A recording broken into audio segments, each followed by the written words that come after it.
Ночная газета.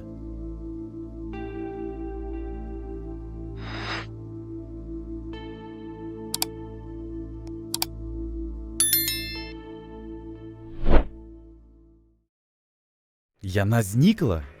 Першая паўночная газета, якая з'явілася ў мінулую пятніцу, кудысьці знікла. Я паклаў яе ў шуфляду ў татавым кабінеце, і цяпер яе няма.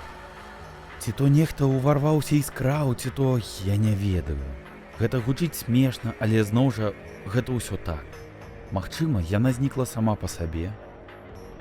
Пасля папярэдняга разу я хацеў быць гатовым. Сёння вечарам я паставіў крэсла каля ўваходных дзвярэй і з трывогай чакаў з 11 гадзін. Кожны раз, калі міма праязджала машына, кожны раз, калі звонку храбусеў лісток аб асфальт, я кідаўся да вочка. Нічога. Цягнуліся хвіліны, гадзіннік нібы застыў. Я адчуваў гэта і раней, калі я заказваў тое, што вельмі хацелася ў інтэрнэце і ведаў, што сёння дзень дастаўкі. Але гэта было іншае. Нешта ў гэтай паперы проста не так. Калі б хто-небудзь яшчэ атрымаў, вы б даведаліся. Такое адчуванне, што ты глядзіш на тое, чаго не павінен бачыць. Нібы яна неяк праскочыла праз шчыліны міма ўсіх жорсткіх законаў звычайнага жыцця і прабілася да цябе. Трымаючы яе ў руцэ, здаецца, што дакранаешся да фізічнай праявы памылкі. Я думаю, гэта тое, што адчуваеш, калі ты дакранаешся да чагосьці радыёактыўнага, быццам кожную секунду, што яно знаходзіцца ў тваёй прысутнасці, яно нейкім чынам дэфармуе саму тканіну твайго жыцця. 11:55. Ужо блізка. Маё сэрца хутка б'ецца, я працяты чаканнем наскрозь, як наркотыкам. Я стаяў перад вочкам, не жадаючы прапусціць ні секунды. Я глядзеў на свой падворак. На вуліцы было цёмна, і прыступкі асвятляліся толькі святлом ліхтара над дзвярыма. Я паставіў прывітальны дыванок крыху далей, каб я мог яго добра бачыць праз вочка. І вось гэта адбылося. Святло над дзвярным праёмам пачало міргаць павольна, потым усё хутчэй і хутчэй. Раптам свет цалкам адключыўся. Увесь падворак быў пакрыты цемрай, хіба ад вулічных ліхтароў і ішло святло. Чамусьці цені вакол майго парога сталі цямнейшыя за астатнія, нібы праглынаючы апошнюю кроплю святла. Потым святло запалілася зноў. Праз вочка я бачыў, што мой ганак выглядае нармальна. Лямпачка над дзвярыма свеціць роўна, як і ні ў чым не бывала. Я кінуўся наперад, грукнуўшы пальцам па замку, і адчыніў уваходныя дзверы. Пярэдні ганак быў пусты, і на вуліцы было пуста. Прайшла 1 секунда, 2. Звычайныя гукі сусвету навокал дахадзілі да мяне, і я паглядзеў на дыванок. Яна была там. Пачка чорнай паперы, шчыльна абматаная чорным шпагатам. Я крыху вагаўся, перш чым схапіць яе. Я павінен занесці яе ўнутр? Ці я павінен прачытаць гэта тут? Ці варта ўвогуле гэта чытаць? Але потым я ўсё роўна схапіў яе. Я прачытаў яе аднойчы, гэты парог ужо быў пераступлены. Я аднёс паперу ў бацькаў кабінет і паклаў на яго стол. Нож з кухні ужо быў там, усе дэталі былі на месцы. Мне заставалася толькі прачытаць. Я схапіў нож, перарэзаў шпагат і глядзеў, як папера распускаецца, як дзіўная кветка. Адразу белыя словы выскачылі на мяне, і я пачаў чытаць.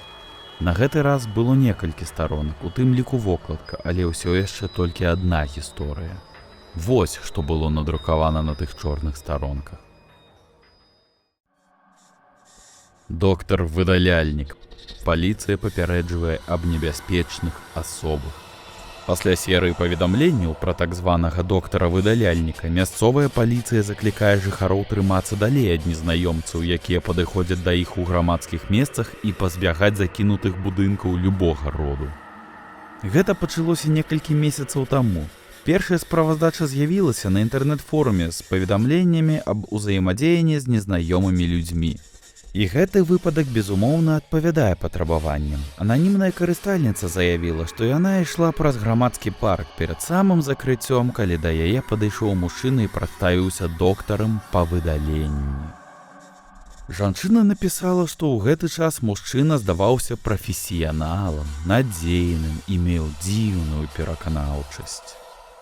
Мужчына даў жанчыне картку і пайшоў. У той жа момант яна згубіла яго з віду, але па яе словах на абодвух баках карты быў проста надрукаваны адрас. На наступны дзень жанчына вырашыла праверыць адрас. Яна ўвяла яго ў пошуку па карце і прыехала, толькі каб выявіць, што будынак даўно закінуты. Не спалохаўшыся, яна знайшла адчыненыя дзверы і ўвайшла. Астатняе падобна на іншыя гісторыі з інтэрнэту. Унутры будынку жанчына сустрэла нешта падобнае на ультрасучасную клініку. Падлогі былі эпаксіднымі і бездакорнымі, сцены былі пафарбаваны ў белы колер, а разбітыя вокны былі засланы брызентам. Са столі нават віселі люмінесцэнтныя лампы. Гэта было далёка ад пакоя забойстваў, якія жанчына ўяўляла сабе, знайшоўшы закінутае месца, але цяпер розум больш блукаў у бок падпольнага гандлю органамі. Жанчына паведамляе, што знайшла дзверы доктара ў глыбіні будынка. Яна пастукала, і яе запрасілі ўвайсці. Яе чакаў кансультацыйны кабінет наўпрост, як у элітным шпіталі. Былі дзверы ў некалькі пакояў, адзін з якіх, яна бачыла, быў пазначаны як апарат МРТ. Другі быў пазначаны як стаматалагічны кабінет. У цэнтры пакоя стаяў пісьмовы стол.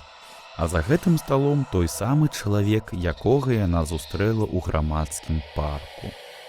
Жанчына не змагла выразна апісаць яго ў сваім паведамленні, толькі адзначыўшы, што мужчына быў апрануты ў лабараторны халат і што твар яго быў схаваны за хірургічнай маскай.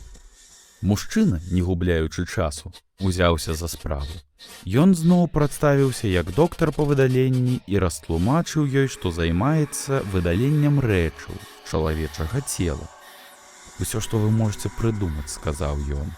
Жанчына была відавочна неперакананая і некалькі ўстрывожаная, але мужчына запэўніў яе, што гэта добраахвотная працэдура, якая можа выратаваць жыццё. «Доктар», — папрасіў жанчыну назваць адну рэч пра сябе, чым яна незадаволеная. «Успамін, частка цела, нязручная звычка, што заўгодна. Нават пухліна або смяротнае захворванне, такое як рак або закаркаванне артэрыі».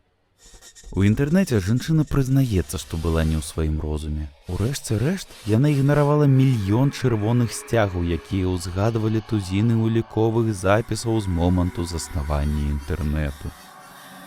Але гэтыя акаунты састарэлі культурна, па часе і месцазнаходжанню, ператварыўшыся ў старыя казкі і гарадскія легенды, з якімі ўсе выраслі.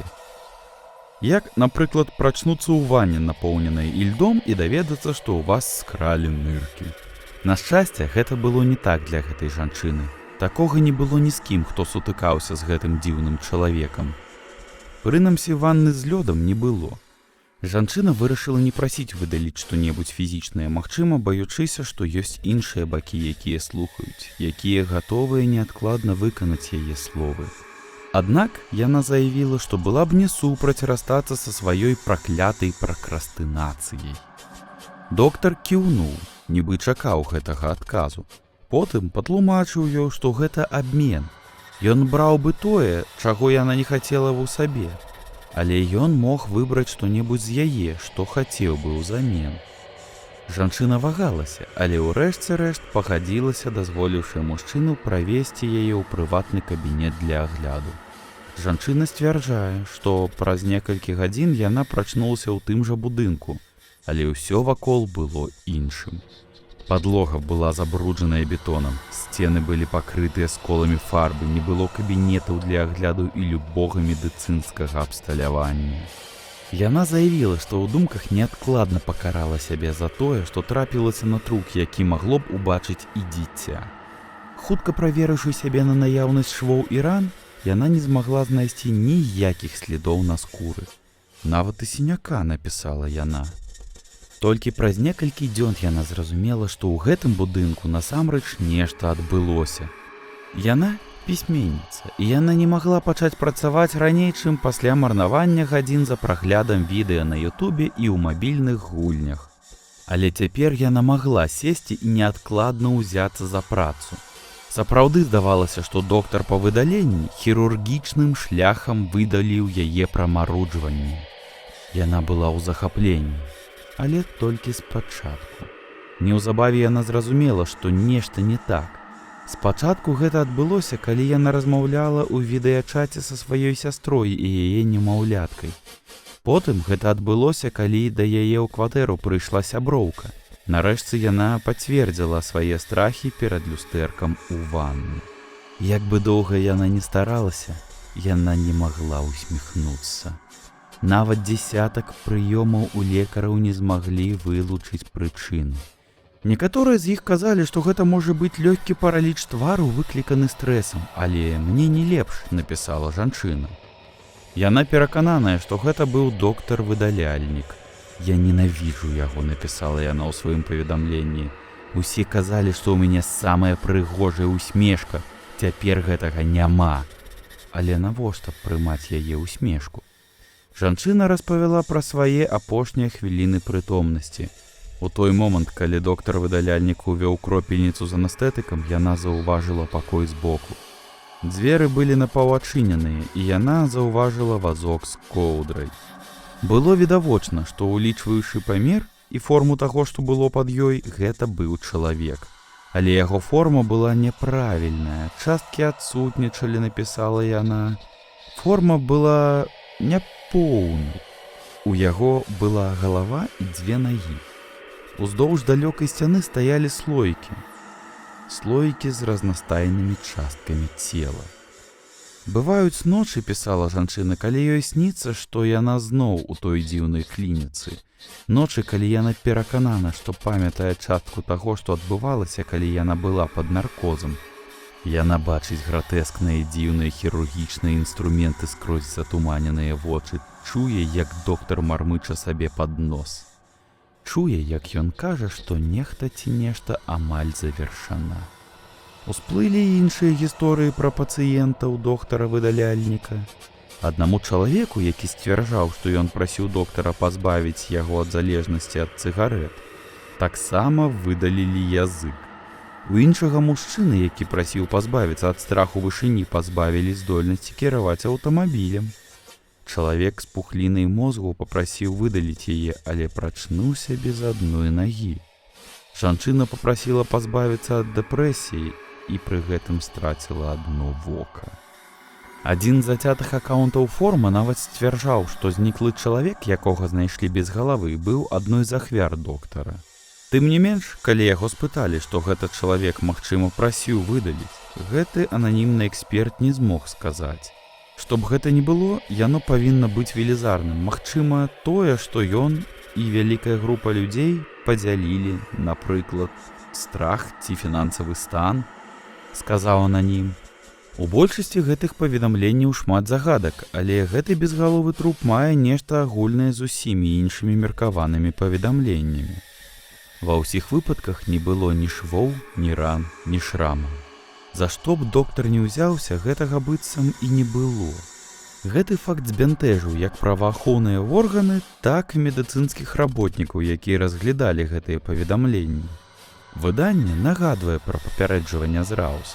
Калі да вас падыходзіць мужчына з візітоўкай і прадстаўляецца як доктар па выдаленні, неадкладна выключайцеся з сітуацыі і патэлефануйце ў службу экстраннай дапамогі, знаходзячыся на бяспечнай адлегласці, каб паведаміць пра тое, што вы убачылі. Ні ў якім разе не накіроўвайцеся на адрас, указаны на картцы. Ні пры якіх абставінах не прасіце, каб што-небудзь выдалілі з вашага цела або вашай асобы. Вы страціце нешта ўзамен.